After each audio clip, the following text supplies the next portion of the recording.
प्रत्येक व्यक्ति को परमात्मा सुबह दो रास्ते देता है। उठिए और अपने मन चाहे सपनों को पूरा कीजिए, या सोते रहिए और मन चाहे सपने देखते रहिए। तो नमस्कार मेरे प्यारे प्यारे बच्चों, आप सबका हार्दिक हार्दिक स्वागत, अभिनंदन। बेटा, मनुष्य जो है अगर अपने सच्ची भावना से, लगन से परमात्मा की पूजा अर्चना करता है तो वो बाल्य अवस्था में ही उसे पा लेता है। मैं ऐसे ही नामदेव जी की, जो कि भगवान के परम भक्त थे और उन्होंने बचपन में ही भगवान के दर्शन कर लिए थे, उनकी कहानी सुनाने जा रही हूँ, क्योंकि भगवान भक्त के वश में होते हैं। अगर हम सच्ची भावना से उनका ध्यान करते हैं, उन्हें बुलाते हैं, तो वो अवश्य ही आते हैं, क्योंकि भगवान के भक्तों में नामदेव जी का बहुत बड़ा स्थान है। तो बचपन से ही वो भगवान की पूजा अर्चना किया करते थे, यानी कि बाल्य अवस्था में भगवान का इतना ज्ञान नहीं होता है।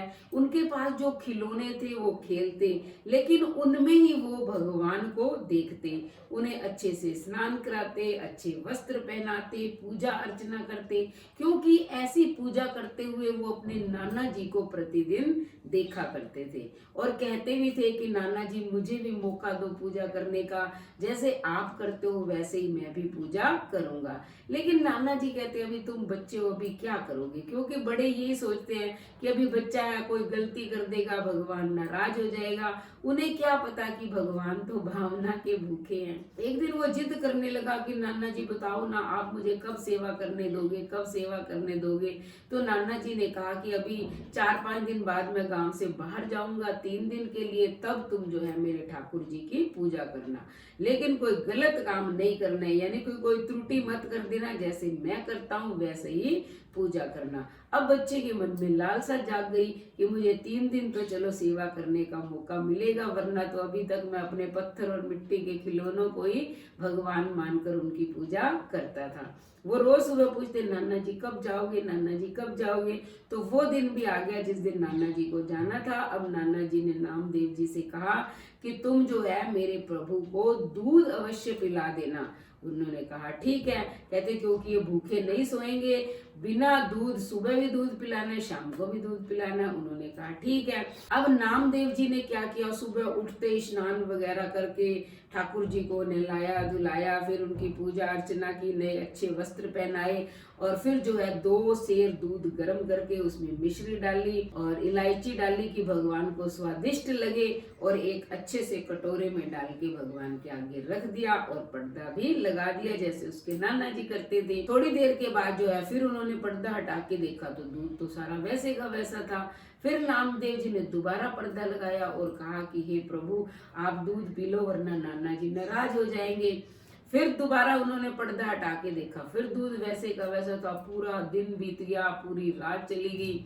अगले दिन फिर वही प्रेम और श्रद्धा से उन्होंने 2 सेर दूध लिया, उसको गर्म किया, इलायची डाली, मिश्री डाली और फिर वैसे ही कटोरा भर के रखा और बार बार प्रार्थना करते रहे, पर्दा लगाते रहे, हटाते रहे, लेकिन भगवान ने दूध नहीं पिया। ऐसे करते करते 3 दिन बीत गए। अब नामदेव जी को जो है गुस्सा आ गया। उन्होंने कहा कि प्रभु मैं इतनी श्रद्धा से, प्रेम से आपके लिए दूध बनाकर लाया हूँ और बड़ा स्वादिष्ट है, आप भोग क्यों नहीं लगाते हो, क्यों नहीं पीते हो। कल मेरे नाना जी आ जाएंगे, क्योंकि 3 दिन हो गए आपको भूखे बैठे हुए और मैंने भी कुछ नहीं खाया, मुझे रात को नींद भी नहीं आती है, मैं किसी को बताता भी नहीं हूँ, आज तो आपको दूध पीना ही पड़ेगा। पर्दा लगा दिया, फिर देखा भगवान ने नहीं पिया।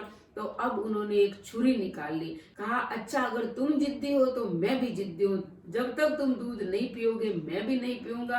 अब ऐसा करता हूँ मैं अपनी गर्दन ही काट लेता हूँ। जैसे ही छुरी से वो अपनी गर्दन काटने लगे, इतने में भगवान प्रकट हो गए, उसका हाथ पकड़ लिया, कहा ठीक है बाबा मैं अभी दूध पी लेता हूँ। जब भगवान दूध पीने लगे तो नामदेव जी ने कहा सारा मत पी जाना, थोड़ा सा छोड़ देना, क्योंकि नाना जी भी मुझे प्रसाद रूप में थोड़ा दूध देते थे।